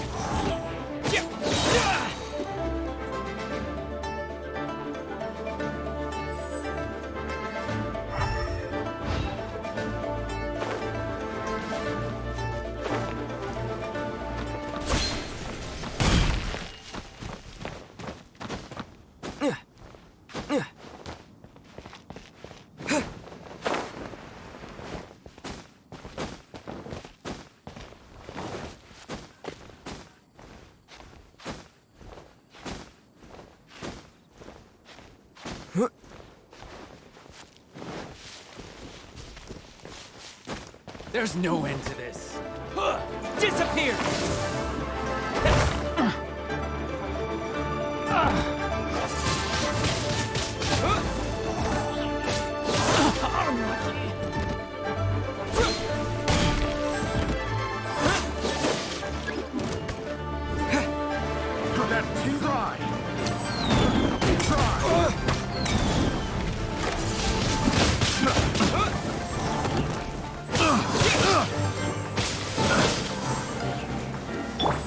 Oz, reveal thyself! Midnight Phantasmagoria.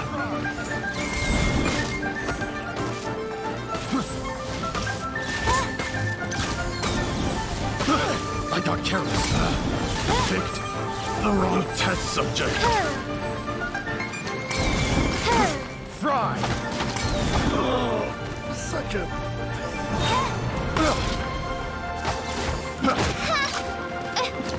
Oz, reveal Fry! thyself! Picked the wrong test subject. Picked the wrong test subject. You're open! Your life is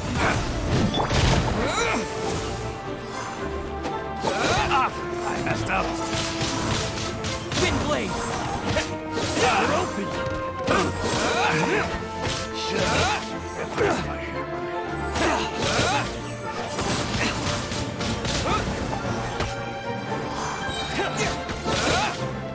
Disappear!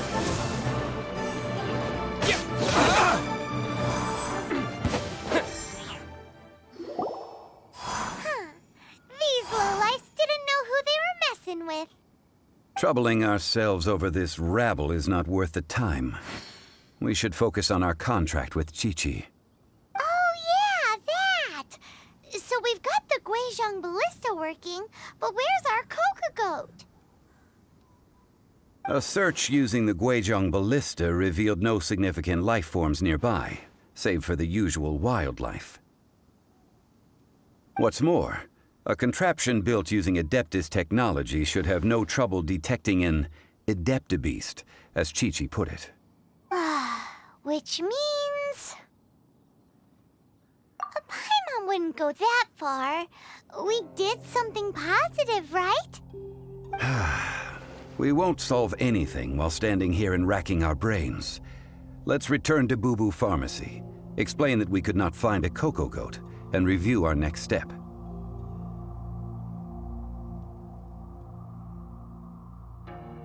Good idea. We did our best, and that's what counts.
Forgive us. We were unable to fulfill our end of the contract. We found no trace of the Coco Goat Adeptabeast of which you speak. What a disappointment. Don't worry about it. But I feel very disappointed. Aw, poor Ch.1. Why does Paimon feel so guilty all of a sudden? Cocoa goat milk is tasty. So tasty. Much better than normal goat milk. Only an Adeptabeast could make such tasty milk. I'm sorry. I have a poor memory. I cannot remember the name of the milk. That's why I wrote it down. Where did I put it? Ah, here. This is the name. Coconut milk. Huh? I owe you both an apology. I hastily agreed to what appeared to be an equitable agreement with this zombie child, when perhaps I should have undertaken further due diligence. Never mind, Zhongli. You didn't know. As the Liyue proverb goes, all things are random and... So how are you supposed to predict anything? Literally no one could have seen this coming. Excuse me, everyone. Did Ch.1 say a bad thing? Oh, sorry, but Paimon's gonna leave the job of shattering this poor kiddo's world to you. No. Impossible. Seems Chi-Chi took this pretty hard.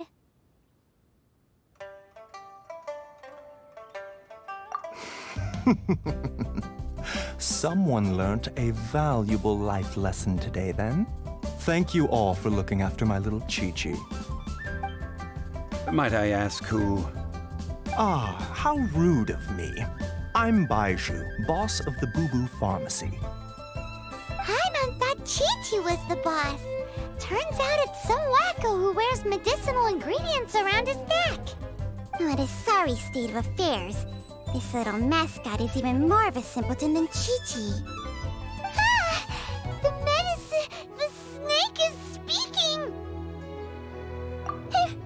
I prefer to stay silent, but faced with strangers, I must speak, lest you mistake me for an escapee from the medicine cabinet, for I am a living, breathing serpent! Don't mind Chung Sheng. She's a good girl, really. As for you three, communal chaos causing with Chi-Chi aside, what business brings you here? Do you sell everlasting incense in this fine establishment? Everlasting incense? Why, of course we do.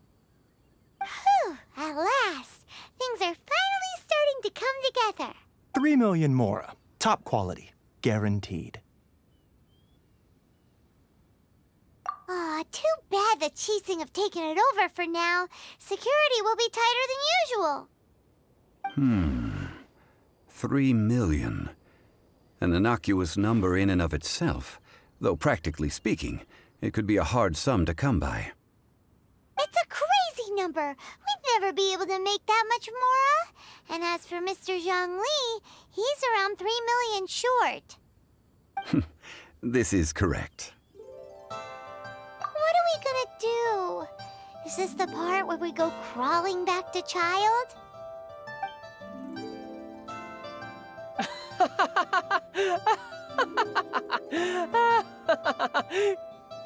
Coco Goat! Coco Goat! My sides hurt. Oh my goodness. I cannot believe you fell for that. Hey, less laughter, more sympathy. I'm almost in tears over here. Thank you. That was the best laugh I've had in a long time. In return, I'm more than happy to sort out this mess you've managed to get yourselves into. Excuse me, sir. Dr. Baiju, isn't it? Truly honored. I'm Child, one of the Fatui Harbingers. Forgive my audacity, but I see a great many opportunities for us to collaborate in the future.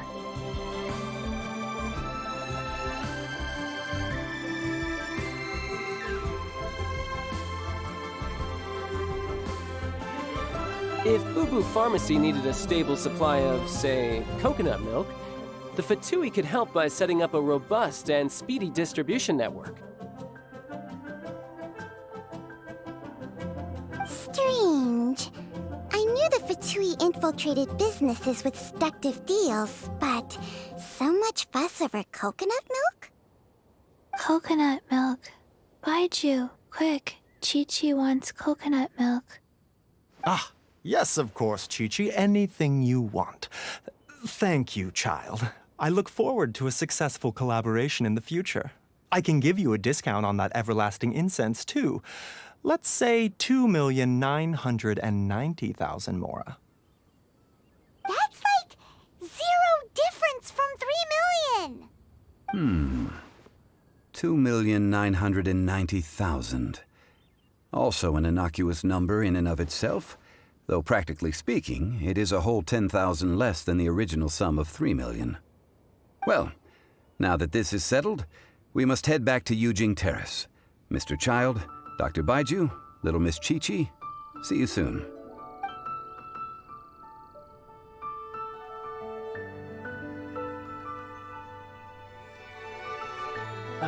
That lot is an absolute riot. Honestly, I can't remember the last time I laughed so hard. So, you've been eavesdropping, I hope? What have I missed? Yes, Master Child. They spoke of the Qixing taking the Golden House. Well, well. Ningguang and her Qixing cronies. What else would they be hiding in the Golden House? if not the exuvia. I apologize, but I warned you, didn't I? As the old Liyue saying goes, the walls have ears.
Well, as it stands, we've hired helpers, and we've acquired the everlasting incense.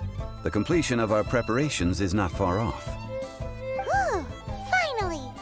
Well, traveler, have you gained anything from our adventure so far? Odd.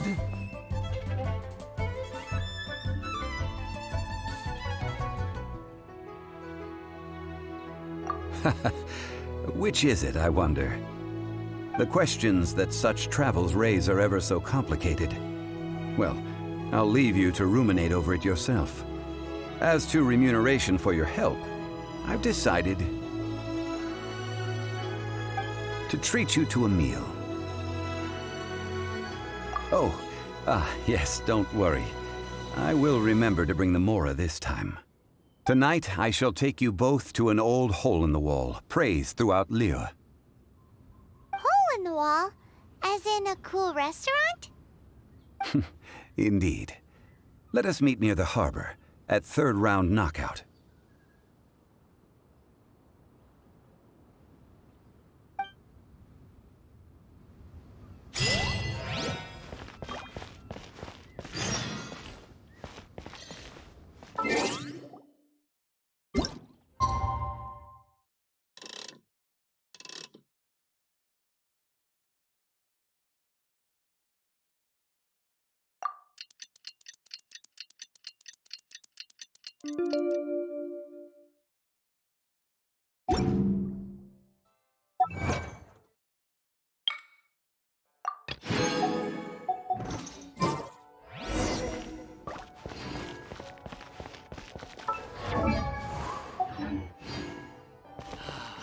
May the Lord of Liyue protect you and fortune.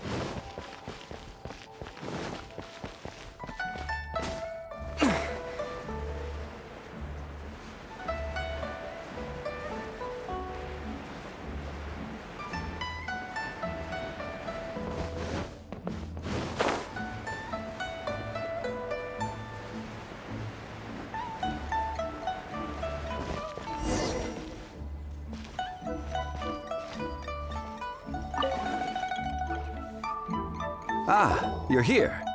There's no need to order. I've already done so. Third round knockout is not for lightweights, like those taverns in Mondstadt. Here, the owner does not take such unorthodox orders as fruit juice. I ordered some wine-fermented sweet rice balls for you, if that counts. If it is to your liking, dear customers, I shall continue the tale of Lady Ningguang's Jade Chamber. Hey, there's even a storyteller here! Great atmosphere! Besides fine wine, the excellent ambiance is the reason why this place is so well loved. But when I say ambiance, I refer to a different sort from the one the Tevat travel guide uses to judge other establishments. As you all know, high above the land of Liyue lies a pavilion in the clouds, a palace in the mist. What does it mean to have all-seeing eyes? This, my friends, Lady Ningguang's masterwork that bridges earth and sky. Imagine, the weather is clear, and you gaze down from the deck on the world below. Behold, the glorious sights of Liyue Harbor, stretching out far and wide. They say that when Lady Ningguang ponders important affairs, she retreats to her jade chamber with none but her 3 closest confidants in tow. Why brings she these trusted 3 to sift through sources, dig through documents, looking for information? Piece by piece, facts and figures paint a picture on the walls of the chamber. But well before the wall is filled, Lady Ningguang's mind is made up. Having made her call, she has every last document shredded, and whoosh, she scatters the shavings out her window.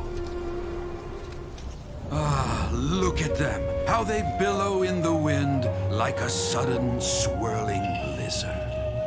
As the fragments fall, traces of text flicker before the eyes of the merchants of Liyue, like ink stains in white snow. The saying goes, the rarest treasures in the land are the words brought by the paper snow. For the words of the Ch.1 have the power to move mountains, and all throughout the land know it.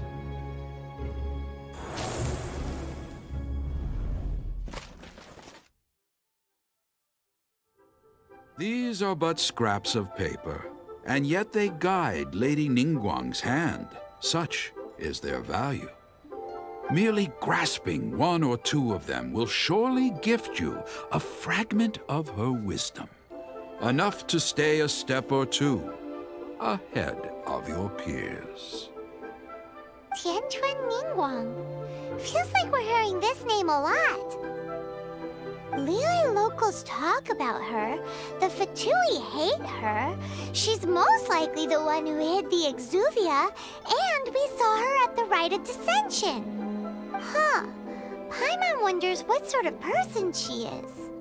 At last I have found you. You who returned from Ch.1 Karst. Who's there? Wait, I am not with the Millelith, nor am I here to claim your bounty. However, I am an emissary of the Liyue Qixing. My name is Ganyu, secretary at the Yue High Pavilion, and I have come specifically to meet you. Well, in concrete terms, I am the corporate secretary for the Qixing. At the moment, I am serving as Lady Ningguang's special emissary.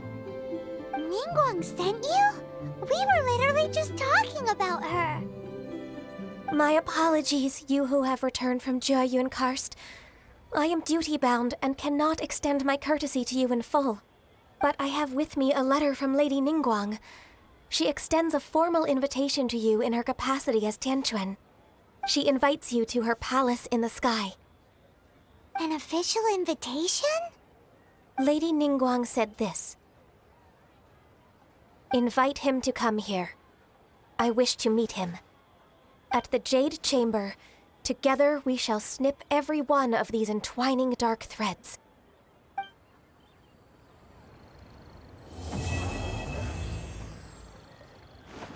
And with that, the emissary who called herself Ganyu just disappeared. But we've received an invitation from the Liyue Qixing. Paimon still can't believe it. We'll be meeting people that have way more money than Paimon could ever count. We should be on our best manners. An invitation to visit the Jade Chamber is a rare honor indeed. You'd best be on your way now. But don't forget about the rite of parting. Once you've finished at the Jade Chamber, meet me at Dihua Marsh. Don't worry, we won't forget. Dihua Marsh. We'll see you there.